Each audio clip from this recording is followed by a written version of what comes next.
안녕하세요. 오늘은 우리는 왜 거듭남에 대해서 말하면 싫어하는가에 대해서 좀 나눔을 가지려고 해요.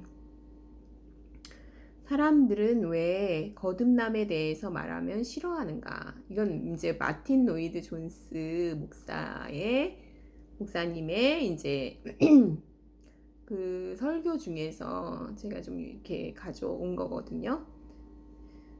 자기 자신을 사람들이 왜 거듭남에 대해서 싫어하냐면 자기 자신을 모르기 때문이다. 그러니까 개선하면 된다고 생각을 하는 거예요. 자기 자신을 전적으로 타락했다고는 생각을 안 하는 거예요. 개선하면 된다고 생각하는 거죠. 그러니까 결국은 자기 만족, 자기 과신, 교만에 빠져 있기 때문이다. 아담의 본성이 반역과 위선, 전적 타락을 아담의 본성이 전적으로 타락했다는 것을 모르기 때문이다. 뉘우침으로 된다고 생각하기 때문이다. 그러나 영의 거듭남은 너무 중요하다. 이 영의 거듭남이라는 것은 중심의 바뀜을 얘기한다. 중심의 바뀜. 그러니까 교체.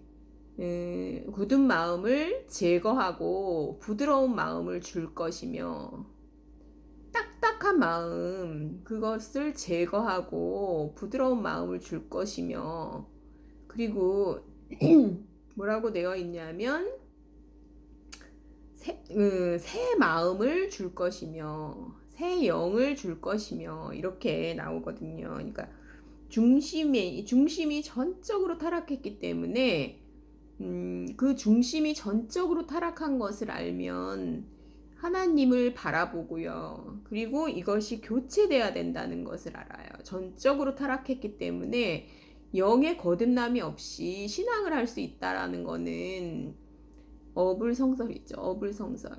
이 전적 타락 가운데 어떻게 신앙을 하겠어요? 그러니까 이게 교체가 돼야 된다는 게 너무나 중요하죠. 그래서 너희가 거듭나지 않으면 하나님의 나라를 볼 수 없다. 이렇게 말씀하셨고요. 근데 이제 이 말이 참 그게 이제 통하지도 않아요. 그러니까 이게 통하지도 않고 이제 고봉의 진리를 가졌다 하는 사람들도 그냥 이거를 넘어가 버려요. 그러니까 이게 엄청 중요한 거였거든요. 아무리 고봉의 진리를 가지고 있으면 뭐예요? 사람이 거듭나지 않으면 하나님의 나라를 볼 수 없다. 이게 진리거든요. 그래서 참된 그리스도인은 거듭남을 통해 중심이 바뀐 사람들을 말한다. 이것이 없이 신앙은 없다. 그러니까 거듭남은 믿음의 선행이에요. 그러니까 거듭남은 시작이거든요. 이제 신앙을 시작하는 거거든요. 그리스도의 생명이 와야, 거듭남이 와야 그 다음에 하나님께 대하여 살 수 있거든요. 하나님이 말씀하시기를 내가 내 영을 모든 육체에 부어주리니 너희의 자녀들은 예언할 것이요 너희의 젊은이들은 환상을 보고 너희의 늙은이들은 꿈을 꾸리라. 사도행전 2장 17절. 그러니까 성령이 오셔야 우리가 하나님께 대하여 살아나거든요. 그러니까 이게 너무 중요하다는 거. 그 다음에 이제 회개라는 거는요. 회개는 이제 인간의 본성이 전적으로 타락했음을 깨닫는 것을 말하죠. 이거를 이제 회개는 필수적이고요. 세례 요한은 그래서 회개하라. 하나님의 나라가 가깝다. 이렇게 외쳤죠. 그러니까 이 회개는 죄의 자각, 인간이 전적으로 타락했다는 것을 시인하는 거고요. 자신의 본성이 날 때부터 타락했다는 걸, 악하다는 거를 인식하는 거죠. 깨닫고 인식하는 것이고요. 시편 51편에는 뭐라고 되어 있냐면 내가 죄 가운데서 잉태되고 죄 가운데서 태어났다 이렇게 얘기하거든요. 전적인 타락을 인정하거든요. 그래야 이제 하나님의 구원을 바라볼 수가 있다는 거죠. 구원 간증이라는 거는요, 간증.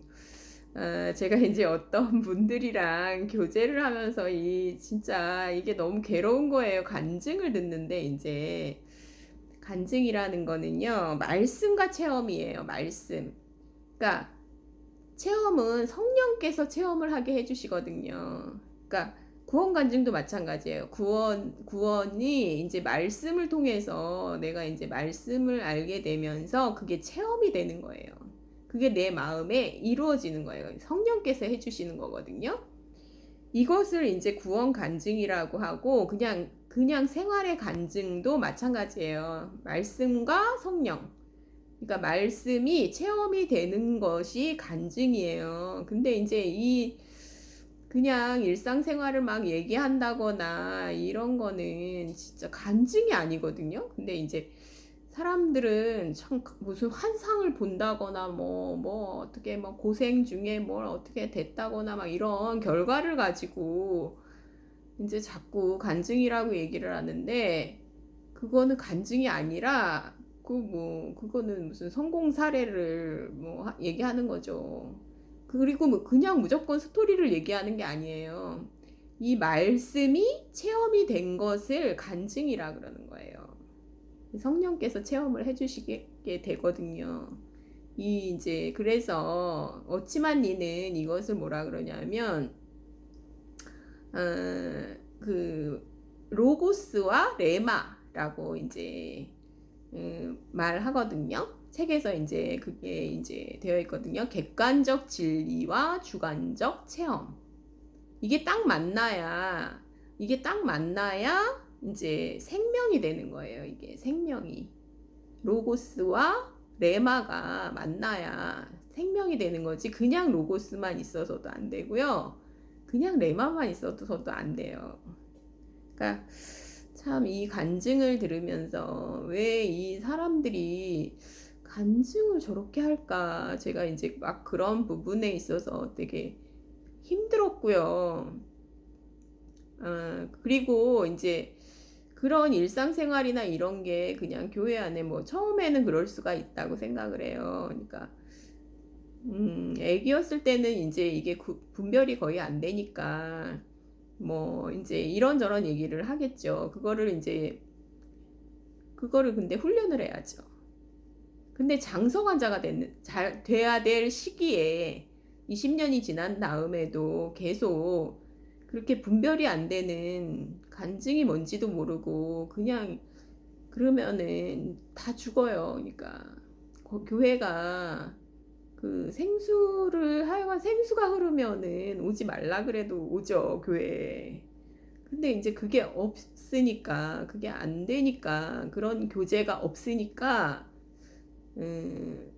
죽거든요, 다. 그러니까 하여간 건축이 안 되거든요. 그러면은 덕을 세우는 것도 안 되고, 그러니까 생수를 흘려주는 거, 그게 이제 간증이거든요. 그래서 이제 객관적 진리와 성령에 의해 체험된 내 체험을 간증하는 것이 이제 간증이라는 거죠. 구원 간증은 과거의 이력이며 동시에 현재의 믿음의 고백이 된다는 거죠. 구원 간증은 언변이 아니며 나는 말을 못해서 구원 간증을 못해요. 그거는 말도 안 돼요. 어떻게든지 하게 되어 있어요. 하나님의 생명을 받은 사람들은요, 어떻게든지 구원 간증을 하게 되어 있어요. 신앙 이력이나 나는 이렇게 저렇게 신앙생활을 했다, 이거는 아니에요. 이거는 구원 간증과 달라요. 그러니까 사람이 마음으로 믿어 의에 이르고 입으로 시인하여 구원에 이르느니라. 그걸 입으로 반드시 시인하게 되어 있어요. 그게 있다면 그게 거듭남, 영의 거듭남이 있다면 이걸 반드시 시인하게 되어 있어요. 입으로 시인하는 것, 믿음은 반드시 말로 표현되고 증언되어야 함. 안 그러면 형제 자매인지 어떻게 알아요? 말로 해야지 알죠. 아니면 형제 자매인지 어떻게 형제의 악수를 하겠어요. 그러니까 바울이 이제 예루살렘으로 가서 말을 했겠죠. 그러니까 그 다메섹 도상에서 만난 바울이 이제 그 간증은요. 바울의 구원 간증은 사도행전에 3번이나 나와요. 그러니까 3번 나오는 거는요. 확증이죠. 확증 거의. 그러니까 이방인의 사도로 이제 바울을 부르시고 그 간증을요. 성경에 3번이나 실어 주셔요. 그러니까 이거는 왜 그러냐면 분명한 사도고 분명한 형제다. 거듭남이 있는 분명한 형제고 사도라는 거를 보여주는 거죠. 너무 중요한 거죠. 그러니까. 그래서 믿음은 반드시 말로 표현되고 증언되어야 함. 이건 일상생활 속에 있는 간증도 마찬가지죠. 구원 간증은 신앙의 이력서가 아니라 그리스도의 서신이다. 이건 너무 아름다운 거예요. 이건 언제 들어도 구원 간증은 너무 아름다워요. 그러니까 그냥 막 이거를 그냥 생략하고 그냥 이제 지나가 버리고 그러면은 어떻게 형제의 악수를 취해요.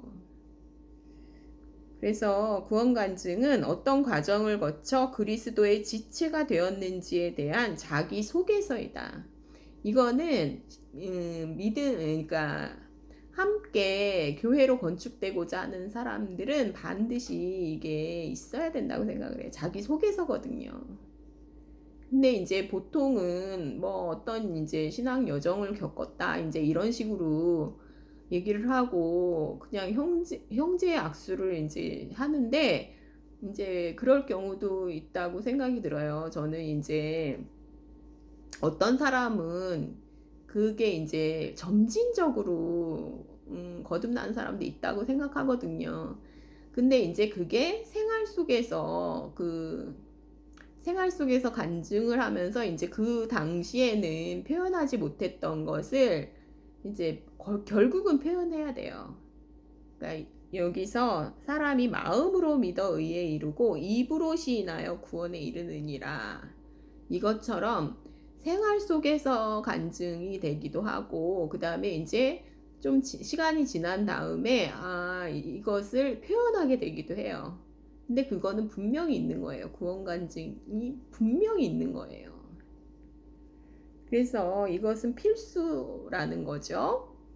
우리가 범죄한 것 때문에 내줌이 되고 또한 우리를 의롭다 하시기 위하여 살아나셨느니라. 로마서 4장 25절. 그리고 이와 같이 너희도 너희 자신을 죄에 대하여는 죽은 자요 그리스도 예수 안에서 하나님께 대하여는 살아있는 자로 여길지어다. 로마서 6장 11절. 그러니까 그리스도인의 삶은 하나님의 생명을 사는 삶이라는 거죠. 이것이 이제 거듭남이고요. 그리스도인의 삶은 가장 높은 생명을 사는 거예요. 영생이라고 표현되어 있죠. 영생. 영원한 생명, 신적인 생명이죠. 하나님의 생명이고요. 그리스도인, 크리스찬이란 말은 그 안에 하나님의 생명이 거하는 사람이라는 뜻이에요. 그 안에, 육체 안에 하나님의 생명이 거하는 사람이라는 거죠. 신적인 생명, 새로운 피조물, 새 사람, 새로운 인간, 참 사람, 새로운 인류, 둘째 사람. 이렇게 구원받은 사람은 영이 되살아났고 신자의 영 안에 성령이 거하신다는 뜻이죠. 그래서 그러므로 이제 그리스도 예수 안에 있는 자에게는 결코 정죄함이 없나니. 로마서 8장 1절. 이게 결론이죠. 그래서 새로운 창조, 부활 생명을 가진 자들, 신적인 삶을 이제 살 수 있게 된 자들을 그리스도인이라 하고, 이 거듭남은 죽음을 통과해서, 십자가를 통과해서 연합한 자가 되었다는 뜻이에요. 그러니까 이 그리스도의 죽음과 함께 연합한 자가 되고, 그리스도의 부활과 함께 연합한 자가 되고, 그리스도의 승천과 함께 연합한 자가 되고, 그게 이제 증거가 뭐냐면은 성령으로 인을 치셨다, 이렇게 이제 표현이 되고 있죠. 그래서 중심이 변한 사람, 통치가 바뀐 사람, 사단의 종에서 의의 종이 된 사람을 말하죠. 우리가 그 아들의 죽으심으로 말미암아 하나님으로 더불어 화목되었은즉 그의 살으심으로 인하여 구원을 얻을 것이라. 로마서 5장 10절. 그의 살으심으로 말미암아, 살으심으로 인하여 구원을 얻을 것이라. 연합된 자임을 알려주시고 있죠. 무릇 하나님의 영으로 인도함을 받는 그들은 곧 하나님의 아들이라. 로마서 8장 14절. 중심의 변화를 얘기하고 있고요. 부활 생명을 나누어 받은 자가 되었다는 뜻이죠.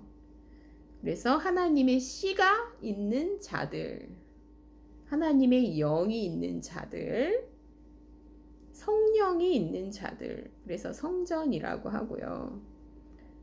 그래서 신생은 새로운 탄생, 거듭남, 새로운 탄생이라고 하죠. 근데 이제 어떤 데는 죽음이 마치 이제 거듭남인 것처럼, 죽음이 어떻게 거듭남이에요? 신생이 거듭남이죠. 그래서 신생이라는 거는 뭐냐면은 새로운 탄생, 새로운 피조물이 된 거, 새 것이 된 것을, 신생을 우리 이제 거듭남이라고 표현을 해야 되겠죠. 그래서 신생은, 이 거듭남은 우리를 둘째 사람과 연관시켜요. 그래가지고 이제 그 하나님께 대하여 산 자가 된 거죠. 하나님께 대하여 산 자가 된 거죠. 그래서 이게 이제 구원 간증이라는 거죠. 그래서 이제 오늘은 이게 이제 굉장히 기초가 되는 얘기라고 이제 볼 수가 있는데요. 의외로 그 기초를 잘 모르는 경우가 많아요. 그리고 이제 너무 오랜 세월이 이렇게 있으면 기초를 다시 물어보기가 뭐 쑥스럽다 그럴까요? 그러니까 사실은 모르는데 물어보기 쑥스러운 거, 그것에 대해서 좀 이렇게 얘기하고 싶어서 나눔을 가졌습니다. 감사합니다.